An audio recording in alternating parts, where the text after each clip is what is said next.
Dans la première partie de l'activité, il s'agissait de vérifier des solutions à une équation à deux inconnues. Alors jusqu'à présent, vous n'aviez vu que des équations à une seule inconnue, qu'on appelait x en général, mais il peut arriver qu'il y ait plusieurs inconnues dans les équations. Donc en général, on les appelle x, y, puis ensuite z, t, etc. Mais bien sûr, on peut leur donner en fait le nom qu'on veut. C'est plutôt une convention générale. Donc pour vérifier que des couples de nombres sont solutions d'une équation à deux inconnues, on remplace la première inconnue, donc ici le x, par le premier nombre du couple, et la deuxième inconnue, ici y, par le deuxième nombre du couple. Donc dans le premier cas, on remplaçait x par moins 2 et y par 0. Donc 2 fois moins 2 moins 3 fois 0 plus 4, ça donne moins 4, 2 fois moins 2, plus 4, puisque 3 fois 0, ça fait 0. Et moins 4 plus 4, ça fait bien 0. Donc le couple moins 2, 0 vérifie l'équation, puisque l'équation c'était 2x moins 3y plus 4 égale 0. Et que quand on calcule, ça fait bien 0. On fait la même chose pour l'autre couple, on remplace x par 1 et y par 2, et on obtient bien ici aussi 0. Donc on a bien vérifié l'équation avec ce nouveau couple de solutions. Ensuite, je vais vous demander de rentrer l'équation sur GeoGebra. Donc ça, je vous invite à voir le fichier joint où je vous aurai mis la représentation graphique. On observe que c'est une droite. Donc en fait, ce qui se passe, c'est qu'une droite, on peut la représenter algébriquement par une équation à deux inconnues. Une équation de la forme ax plus by plus c égale 0. Ça représente toujours une droite. Ensuite, je vais vous demander de placer les deux points, de coordonner les deux couples de solutions. Sur GeoGebra, donc sur le fichier, vous pourrez voir, les deux points sont sur la droite. Donc ce qu'on peut remarquer, c'est que les coordonnées des points vérifient l'équation et les points sont sur la droite. Dans le troisième cas, je vais vous donner un couple de réels qui ne vérifiait pas l'équation, parce que quand on remplaçait x et y par 3 et 1, on obtenait 7. Et 7, c'est évidemment différent de 0, donc le couple ne vérifie pas l'équation. Et quand on essayait de placer le point de coordonnées 3, 1 sur GeoGebra, on voyait que le point n'était pas sur la droite précédente. Donc ce qu'il faut en conclure de cette partie, et qui est présent dans le cours que vous avez normalement dû lire, c'est que quand on a une droite, elle est toujours caractérisée par une équation de la forme ax plus by plus c égale 0, avec x et y des inconnus et a, b et c ce sont des nombres, et que si un point est sur la droite, alors les coordonnées de ce point vérifient l'équation, et si un point n'est pas sur la droite, alors les coordonnées de ce point ne vérifient pas l'équation. Donc on a une équivalence en fait. Pour être sur la droite, il faut vérifier l'équation, et si on ne la vérifie pas, on ne peut pas être sur la droite. On passe à la partie suivante. On avait les points A et B, qu'on a donc vu qui étaient bien présents sur notre droite. On garde toujours la même avec la même équation. Et quand on calcule les coordonnées du vecteur AB, donc coordonnées de B moins coordonnées de A, xb moins xa, et en bas yb moins ya, on obtient 3, 2.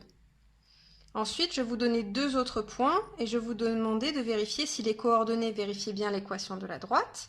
Donc on fait pareil que tout à l'heure, on remplace le x par la première coordonnée et le y par la deuxième. Et pour les deux points, on obtient bien 0, donc les coordonnées des deux points vérifient bien l'équation de droite, ce qui veut dire que les points C et D, ils sont bien sur la droite.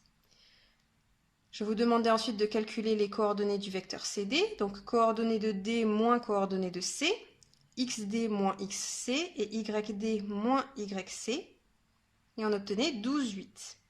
Ce qu'on peut maintenant remarquer sur ces deux vecteurs, qui se voient assez facilement sans avoir forcément à calculer le déterminant d'ailleurs, c'est qu'ils sont collinéaires, parce que 12 c'est 3 fois 4, et 8 c'est 4 fois 2. Donc en fait, CD c'est 4 fois le vecteur AB.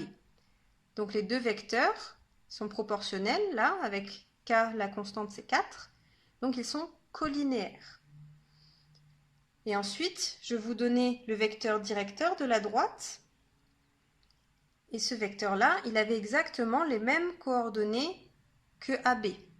Donc, si les vecteurs sont égaux, c'est bien qu'ils sont collinaires aussi. Donc finalement, ce qu'on peut en retirer, c'est que tous ces vecteurs, ce sont des vecteurs directeurs de la droite. C'est la première définition du cours, qui figurait aussi sur l'activité.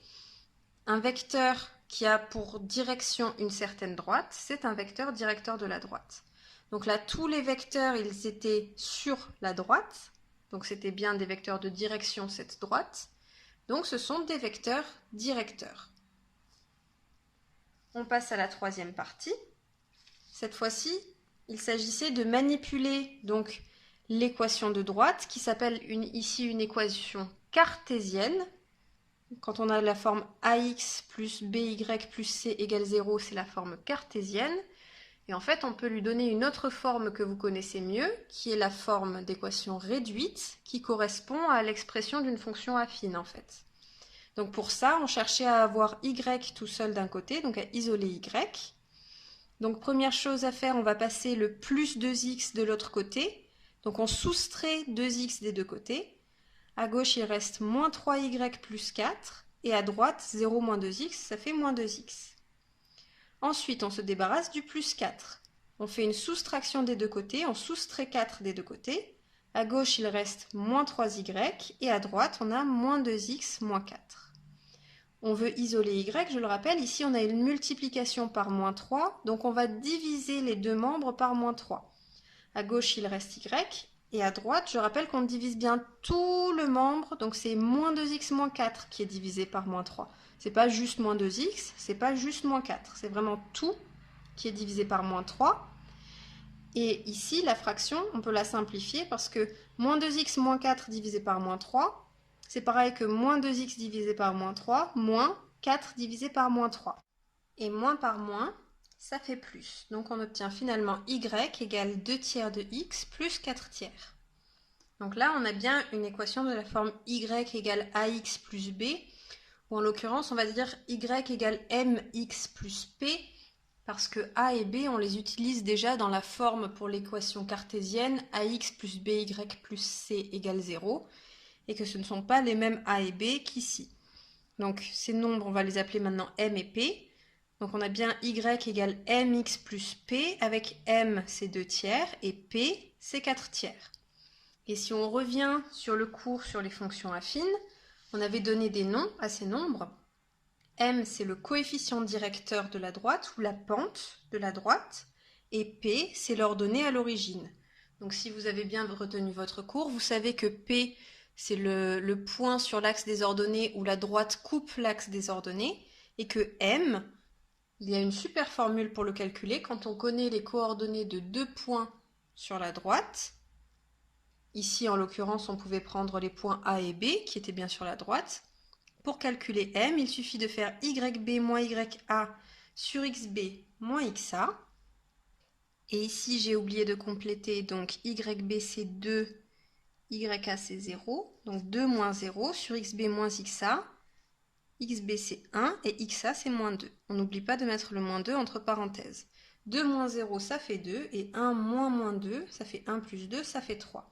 Donc on retrouve bien par le calcul 2 tiers qui était bien la valeur qu'on avait ici dans notre équation. Donc tout va bien. Finalement, ce qu'il faut retenir de cette partie, c'est que pour caractériser une droite, on a une équation cartésienne, ax plus by plus c égale 0, qui peut aussi s'écrire sous forme réduite, y égale mx plus p, que m c'est le coefficient directeur qui peut se calculer à partir des coordonnées de points qui sont sur la droite, et que p c'est l'ordonnée à l'origine, comme ce qu'on avait vu dans le cas des fonctions affines. Si on passe maintenant à la quatrième partie. Je vous donnais un vecteur v qui était censé être un vecteur directeur d'une droite d, c'est-à-dire un vecteur qui est de même direction que la droite d. Je vous disais qu'il y avait un point A sur cette droite dont on connaît les coordonnées et qu'on plaçait un autre point M sur cette droite dont on ne connaissait pas les coordonnées. Alors en pratique, le point M, en fait, il peut se balader n'importe où sur la droite. L'important, c'est qu'il soit sur la droite. Et comme on ne connaît pas ces coordonnées, on va les laisser sous forme d'inconnus. Alors on va les appeler xm et ym. On pourrait aussi juste les appeler x et y. On pourrait les appeler comme on veut en fait. Là j'ai choisi xm et ym. Donc pour que le point M soit bien sur la droite, il faut que le vecteur AM soit de même direction que la droite. Et ça se traduit par le fait que le vecteur AM, il doit être collinéaire au vecteur V qui est déjà un vecteur directeur de la droite. Ensuite, je vous demandais d'exprimer les coordonnées de AM en fonction des coordonnées de M et de A. Donc si on écrit la formule, ça nous donne xm moins xa et ym moins ya. Xm et ym, comme je l'ai précisé, ce sont des inconnus, donc on les laisse sous cette forme-là. Et on peut remplacer xa et ya par les coordonnées de A, moins 4 et 0. Donc finalement, les coordonnées de AM, c'est xm plus 4 et ym. Ensuite, en ce qui concerne le déterminant, on a vu que les vecteurs AM et V doivent être collinéaires. Quand on parle de collinéarité, ça se traduit par un déterminant nul. Donc det de AM-V doit être nul. Maintenant, si on fait le calcul du déterminant de AM et V, alors je vais renoter les coordonnées de AM ici. Donc on avait xm plus 4 et ym. Et les coordonnées de V, c'était moins 1, moins 1. Donc je rappelle que pour calculer le déterminant, on fait une croix. Donc xm plus 4 fois moins 1, moins ym fois 1. Ça nous donne le déterminant. Le moins 1, on va le développer sur le xm plus 4, qui est toute une parenthèse. Il faut bien penser à mettre des parenthèses ici quand on fait une multiplication. Donc ça nous donne moins xm moins 4, et ym fois 1, c'est ym. Donc finalement, on a moins xm moins 4 moins ym. Et là, il fallait remarquer une petite astuce. On a dit que ce déterminant, il doit être nul. Donc en fait, en pratique, moins xm moins ym moins 4, là j'ai juste inversé le 4 et le ym, ça doit être égal à 0 parce qu'on a dit que ce déterminant, il doit être nul. Et là, on reconnaît la forme d'une équation cartésienne. Alors certes, c'est xm et ym, pas x et y, mais c'est la même chose fondamentalement. Donc là, ici, notre a, ce serait moins 1, notre b, ce serait moins 1, et notre c, ce serait moins 4. Et donc finalement, en fait, on a retrouvé une équation de la droite sur laquelle AM et V doivent être.